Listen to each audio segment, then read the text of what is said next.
There are a number of important clues in the Pentateuch that indicate the Exodus, if historical, occurred in the 13th century BCE, under the pharaoh Rameses II. To see this, we need to study the biblical texts, which contain details that indicate this. The most important data point for me was found in Exodus 12. After the 10th plague, it says the pharaoh awoke in the night and found his firstborn dead.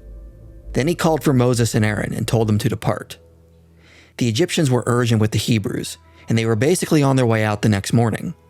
In fact, throughout the plague's narrative, Moses and Aaron have numerous confrontations with the pharaoh, where they go to see him and then return to the elders, and then go back to the pharaoh to demand they be let go and then return again. The plagues didn't happen over the course of a week, but probably over several months, and Moses and Aaron were able to interact with the pharaoh across this whole time span rather easily. The significance of this is often overlooked. The pharaoh was so close to the Hebrews, he could call for Moses and Aaron in the middle of the night and have them show up rather quickly. Then Moses and Aaron could return to their homes, and the Hebrews were on their way out of Egypt in less than 12 hours. This implies the pharaoh's residence was very close to where the Hebrews were living. Genesis indicates the Hebrews settled in the land of Goshen, which is in the northern part of Egypt, and the evidence indicates that the Hebrews would have resided at a city called Avaris. And as we noted in a prior video, the time period of Joseph aligns with the time of the Hyksos, due to specific practices like the use of chariots. Avaris was the capital of the Hyksos dynasty, and where the Hebrews most likely would have settled in and around. There is no indication the Hebrews moved and settled anywhere else throughout their stay in Egypt, and so, when it comes to the time of the Exodus, this implies the pharaoh's headquarters would have been very close to Avaris. But during the 18th dynasty, the first part of Egypt's new kingdom, the capital was hundreds of miles away in Thebes. If the Exodus occurred in the 15th century BCE, it would have been impossible to summon Moses and Aaron in the middle of the night, all the way from Thebes.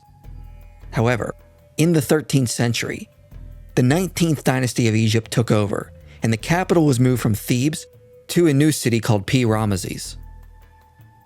This city was a short distance from Avaris, and would allow for Moses and Aaron to confront the pharaoh often, as it is described in the book of Exodus. So because the book of Exodus implies the pharaoh and his family were close by, we have to look for a time when the pharaoh's residency was close to the Hebrews. And the most likely time would be during the 19th dynasty of Egypt. Prior to this, during the 18th dynasty of Egypt, the capital was in Thebes, and so the pharaoh would have spent most of his time there. Proponents of the early date, that is, the idea the Exodus took place in the 15th century BCE, often point out there was an Egyptian palace at Avaris in the north, where the pharaoh could have resided. This was convincing for me until I studied the issue more. The palace at Avaris they refer to was relatively small and was mostly utilized for administrative purposes. It is unlikely it could house the pharaoh, his royal court, his family, and his harem. Some early date proponents attempt to argue the 18th dynasty may have moved its royal court to Memphis in the north. But even if this is true, it would still be quite a journey to the city the Hebrews resided in. There would not have been enough time for Moses and Aaron to be summoned in the middle of the night, head to Memphis, and be back at Avaris by morning, as Exodus 12 states. The narrative of Exodus 12, and the whole plague narrative for that matter, strongly implies the pharaoh was close by the Hebrews, with his family, and remained there for most of the year. The most likely time frame for this is during the 19th dynasty, and therefore during the 13th century BCE, after Rameses was built. Another issue, which points to the late date for the Exodus, is the name Rameses in Exodus 1. Exodus records the Hebrews built store cities at Pithom and Rameses. The biblical Rameses is most likely a reference to the ancient city of Rameses, which, as we noted, did not exist until the 19th dynasty of Egypt built it to be their capital. Early date proponents argue this is merely an updated place name in the book of Exodus. This was the argument I gave when I held to the early date, which is that when the Exodus occurred, the city was called Avaris. Then a later author updated the account in Exodus with the site's current name. To support the early date, proponents cite verses from Genesis that also contain updated place names. One of these is in Genesis 47, which says that Jacob and his family settled in the land of Rameses. So why couldn't Exodus 1:11 also contain an updated place name? The problem with this comparison is the verses in Genesis are not the same as Exodus 1:11. Exodus 1:11 says the Hebrews built store cities at Pithom and Rameses. This is a direct claim to being involved in the construction of these cities. The verses in Genesis only make reference to something with an updated place name. In other words, saying Jacob settled in the land of what was called Rameses is different than saying the Hebrews built a specific store city at Rameses. The latter implies the Hebrews were there to help construct parts of the city, whereas the former is a general reference that can be an updated place name, not a reference to a specific act the Hebrews would need to be present for. Furthermore, although the cities were close by to each other, in reality, they were two separate sites, roughly 2 kilometers apart. Avaris had existed for centuries, before Jacob and his family arrived in Egypt. Rameses came into existence much later and was a separate city. So the reference to Rameses in Exodus 1 would most likely mean the Hebrews would have been in Egypt to build part of Rameses and could not have left before the city was built, thus indicating early dates for the Exodus do not fit with what is described in the book of Exodus. Proponents of the early date claim the site was abandoned during the 15th century and during the reign of Amenhotep II. Scott Stripling says, there is no evidence of a Semitic population at Avaris in the 19th dynasty when Rameses II ruled Egypt, the timing of the late date theory. And he also says, BTEC dates the 15th century BC abandonment of Avaris, then known as Peru Nefer, to Amenhotep II. There are problems with what Stripling is claiming. For starters, Peru Nefer was not another name for Avaris. Peru Nefer was the name of the port at Avaris. The Egyptian name of Avaris was Hut-Waret. But the main problem with this is not what the archaeological data says.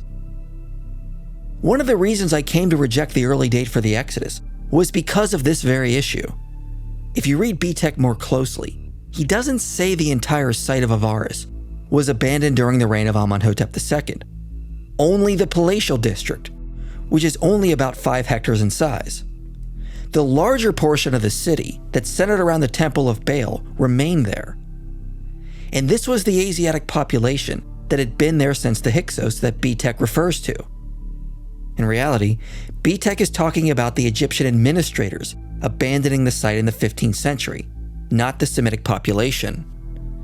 To quote, after the conquest of Avaris by Ahmose, the town was first abandoned, except for the precinct of the Temple of Seth, where an unbroken activity till the Amarna period can be observed. The temple seems never to have been abandoned. After Amenhotep II, we have evidence Asiatic nomadic shepherds remained there, along with the majority of the Canaanite population. There was a brief period during Akhenaten's reforms when the temple was abandoned, but the city seemed to be in use through the entirety of the 18th dynasty. So if the site was not abandoned when Stripling says it was, you don't have an Exodus in the 15th century BCE. Now, the archaeological site of Jericho has been controversial for decades. When John Garstang first excavated the site, he suggested Jericho was destroyed in the 15th century BCE. This made many early Exodus date proponents excited, and to this day, many still claim it as evidence of Joshua's conquest. But later on, Kathleen Kenyon pushed the date of this destruction that Garstang found back to around 1550 BCE, which was way too early to align with the early date for the Exodus. Early Exodus date proponents have attempted to argue that Kenyon was wrong to push the destruction layer back to 1550 BCE, but have had little success in convincing most archaeologists. Others have attempted to rework the ancient chronology so this destruction layer fits with Joshua's conquest. But all of this is probably a waste of time. The 1550 BCE destruction has features which suggest it could not have been the destruction mentioned in the book of Joshua. At this time, Jericho lacked casemate walls, and casemate walls are described in the biblical account. Instead, This early destruction had a cyclopean wall, which was a single wall of boulders that supported fill piled on top, whereas casemate walls were double-walled structures that surrounded a city. The outer wall was fortified, and there was a second inner wall. Between the two walls were residential buildings. Casemate walls, built from mud bricks, began to appear in the Late Bronze Age and faded out of style in the Iron Age. And what we need to remember is the account in Joshua describes a casemate wall around Jericho, because it says Rahab's house was in the city wall. So if the early destruction of Jericho that occurred in the Middle Bronze Age lacked casemate walls, it could not have been the biblical destruction of Jericho.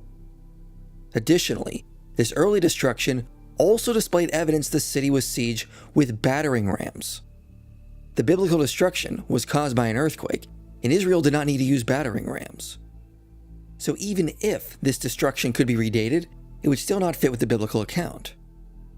So we need to look for a later time when Jericho was destroyed. We also see a drastic change between the end of the Bronze Age and the beginning of the Iron Age. There was a sudden population explosion that occurred in Canaan, and we do not see such a large increase earlier back in the Late Bronze Age, when the early Exodus Day proponents claimed the conquest happened. We only see this at the end of the Late Bronze Age. Even William Dever admits, the new Israelite settlements are almost all founded de novo, not on the ruins of destroyed Late Bronze Age sites, but in the sparsely populated hill country extending from Upper and Lower Galilee into the hills of Samaria and Judah, and southward into the northern Negev. Documentaries like Patterns of Evidence, which argues for a fringe Exodus theory, says repeatedly there is no evidence for an Exodus during the time of Rameses II. Proponents of the 15th century Exodus also repeat this line. And so because of this, many suggest the Exodus had to happen in a different time period, or did not happen at all. I used to think this was the case, until I learned there was evidence for a Semitic population that remained there until the time of Rameses II. The archaeological evidence not only supports the biblical account of the Exodus, but points to a Rameside date.